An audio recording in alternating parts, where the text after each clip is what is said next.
गांव में एक अजीब सा आदमी रहता था जिसका नाम राजा था। उसके बारे में गांव वाले बहुत सी अफवाहें सुनते थे, लेकिन किसी ने भी उसकी असलियत जानने की कोशिश नहीं की। आंखों में एक गहरी मायूसी थी और उसका चेहरा हमेशा गंभीर रहता था। कोई नहीं जानता था कि राजा कहां से आया था और उसकी असल पहचान क्या थी, लेकिन उसकी मौजूदगी में एक रहस्य था जो गांव वालों को डराता था। एक रात जब चांद आधा आकाश में था और हवा ठंडी हो गई, राजा अचानक घर से बाहर नहीं निकला। वह पूरी रात अपनी कोठरी में बंद रहा और न तो किसी से मिला, न किसी से कुछ कहा। गांव के लोग परेशान हो गए और सोचने लगे कि आज कुछ अजीब हो सकता है। तभी गांव के सबसे बुजुर्ग आदमी ने याद किया कि उसके दादी नानी से एक कहानी सुनी थी।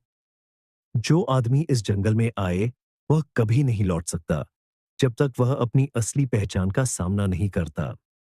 लेकिन राजा पर यह कहानी नहीं फिट बैठती थी, क्योंकि वह जंगल में कभी नहीं गया था। फिर भी उस रात एक गहरी आवाज सुनाई दी। गांव वाले डरते हुए राजा के घर की तरफ बढ़े। अचानक घर का दरवाजा अपने आप खुल गया। अंदर का माहौल बिल्कुल सन्नाटा था। राजा खिड़की के पास खड़ा था। उसकी आंखें गहरी और खौफनाक दिख रही थीं। उसके मुंह से बस यही शब्द निकले, समय आ गया है। गांव वाले एक कदम और आगे बढ़े, लेकिन तभी उनके सामने एक अंधेरे साया उभर आया। वह साया जैसे ही राजा के पास पहुंचा, राजा जमीन पर गिर पड़ा।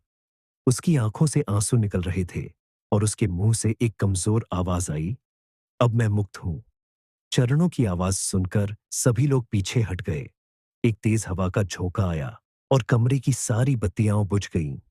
राजा और वह साया दोनों गायब हो गए। गांव वाले अब समझ गए थे कि राजा उस दैवीय बंधन में बंधा था और उसकी मुक्ति का समय आ चुका था। लेकिन अब उनका डर और उलझन और बढ़ गई थी, क्योंकि वो जानते थे कि रहस्य कभी खत्म नहीं होते।